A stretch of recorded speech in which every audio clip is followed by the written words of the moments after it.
Charlene waited patiently in line to pay for her cart full of this week's groceries. She was looking forward to cooking the jumbo prawns for her own birthday meal. She was turning 67 today. The number sounded so foreign and felt inappropriate. She tried to push away the resentment she felt, realizing she was responding to the number in the negative light society had illuminated it.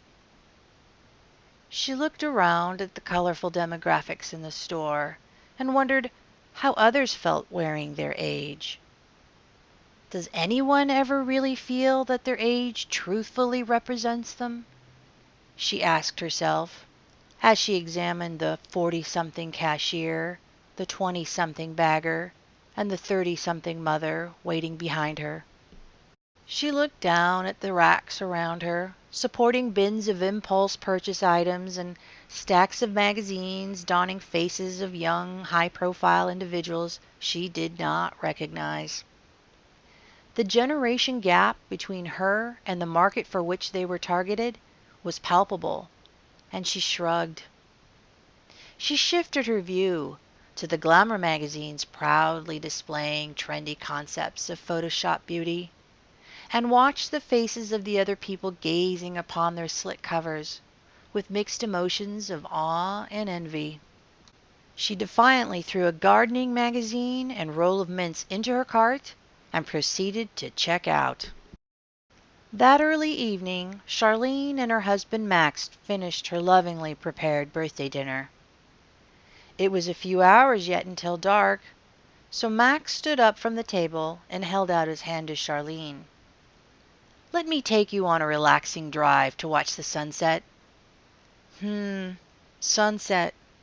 Sounds like a morbid aging metaphor, joked Charlene, who rose with a smile, gently accepting her husband's hand.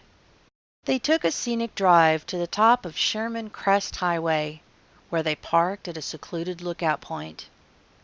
They exited the car and together stood looking over the vast valley floor. The wind gently blew across their foreheads and stroked their hair.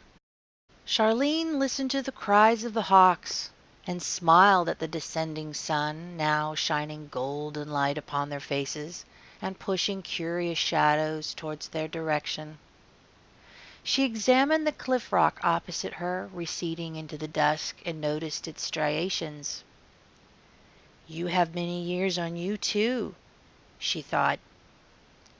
She scanned the horizon and smiled at the beauty of the ages.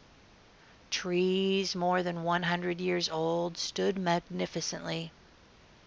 Cliff faces wore their exposed sediment layers like striped badges of honor. Boulders that took centuries to liberate themselves now peered at her from the bottom of the valley walls. Young life here valued the foundation of existence these ancients provided them, and everything coexisted with equal importance. The result was an energetic orchestral fanfare of rare majesty, and it elevated her. Charlene felt gratitude for this gift on her birthday, and she squeezed Max while quietly regarding the landscape with appreciation. She felt cherished here. She felt vital again.